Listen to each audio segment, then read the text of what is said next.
Ousmane Diaye, vous êtes le rédacteur en chef central Afrique, de TV5 Monde.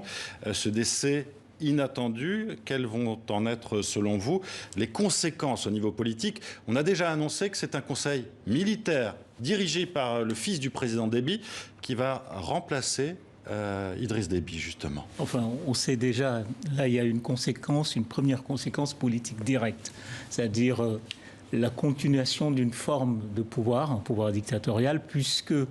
Et familial, donc. Et familial, puisque l'armée a décidé. C'est l'armée qui a décidé. C'est une décision de l'armée. C'est l'armée qui annonce et c'est l'armée qui décide. Ça dit des choses, ça. Décide, et c'est le fils du président Idriss Déby, Mahamat Déby Itno, qui a commandé les troupes tchadiennes au Mali et qui prend la tête de la présidence de la République.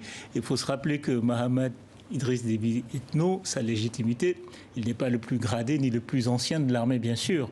Sa légitimité, c'est d'être le fils de Déby. Donc il y a une forme presque de mutation de la dictature en une forme de monarchie, ce qui est un grand classique des dictatures africaines. Il y a un cas de népotisme Kabila aussi. Oui, il faut se rappeler du cas de Kabila, même chose. Il meurt assassiné, son fils lui succède, le cas du Togo, etc. Donc les Déby entrent dans cette grande lignée, dans cette grande tradition sinistre et triste des monarchies dictatoriales. Ça ne veut pas dire qu'il n'y aura pas contestation, évidemment, Ousmane. On va suivre l'actualité tchadienne les prochains jours.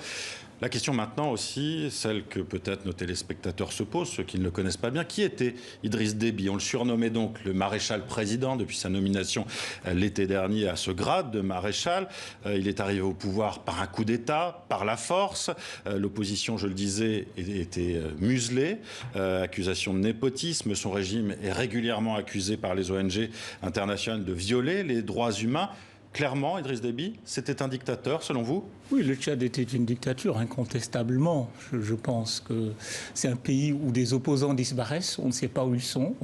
Un des opposants, Mahamat Abbas, est toujours, on ne sait pas, porté disparu. Les gens disparaissent. C'est un régime qui a régné par les armes. Idriss Déby, sa caractéristique pour moi fondamentale et principale, c'est d'abord un chef de guerre. Il est apparu dans l'espace politique tchadien comme chef de guerre. C'est lui qui était à la tête des troupes d'Hissène-Habré. C'est lui qui renverse Hissène-Habré par la guerre.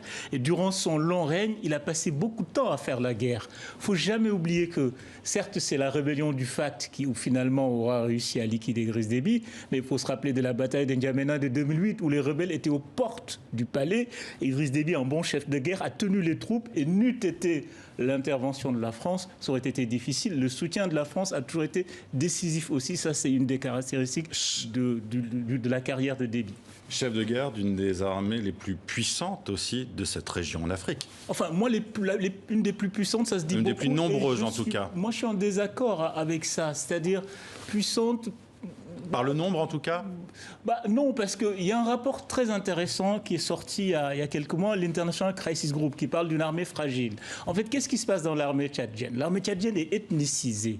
C'est-à-dire qu'il y a un troupe, il y a une sorte d'unité d'élite, qui est la bataille, qui est l'unité de la garde présidentielle, suréquipée, surarmée, avec des méthodes très contestables. Je pense que l'efficacité de l'armée tchadienne tient aussi aux méthodes. C'est les droits de l'homme, tout ça, on en fait peu cas.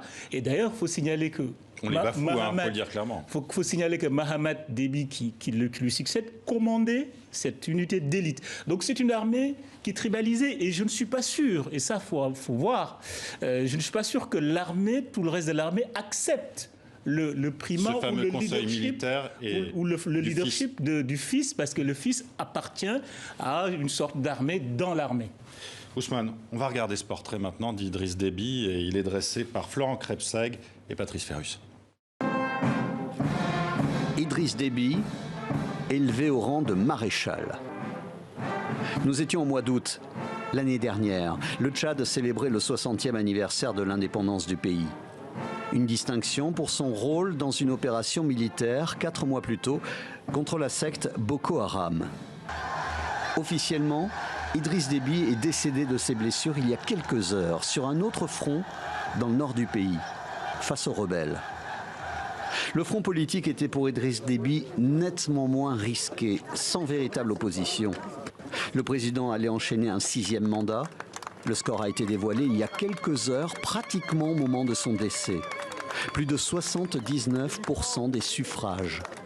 Idriss Déby totalisait 30 ans de pouvoir. Idriss Déby est arrivé au pouvoir en 1990 quand il a renversé par les armes Hissène Habré, donc c'est ce qu'on appelle au Tchad un politico-militaire, un ancien rebelle qui s'est lancé en politique. Il a depuis tenté de légitimer son pouvoir en se faisant élire. Il a été élu plusieurs fois entre 1996 et 2016. Et ces élections ont à chaque fois été contestées par les opposants. Et on ne peut pas dire que le Tchad est devenu une démocratie. Le Tchad n'a malheureusement jamais été une démocratie, il ne l'est toujours pas. Sous sa présidence, des gisements de pétrole ont été découverts au début des années 2000. De gros investissements ont été faits à l'époque, au point qu'aujourd'hui, la rente pétrolière représente une grande partie de l'économie du pays, avec 37% des recettes de l'État. Le Tchad demeure malgré tout un modeste pays basé sur l'agriculture et la pêche. Quant à la population, ce changement a eu lieu puisque le régime d'Idriss Déby est quand même beaucoup moins violent et beaucoup moins cruel que ne l'était celui de Hissène Habré. Mais pourtant, pour l'immense majorité des gens, la situation dans leur vie quotidienne n'a guère changé puisque les gens vivent encore dans une grande pauvreté, une grande précarité. Il restera d'Idriss Déby un savoir-faire militaire et diplomatique qui lui ont permis d'élever le Tchad en puissance régionale et de conserver le pouvoir.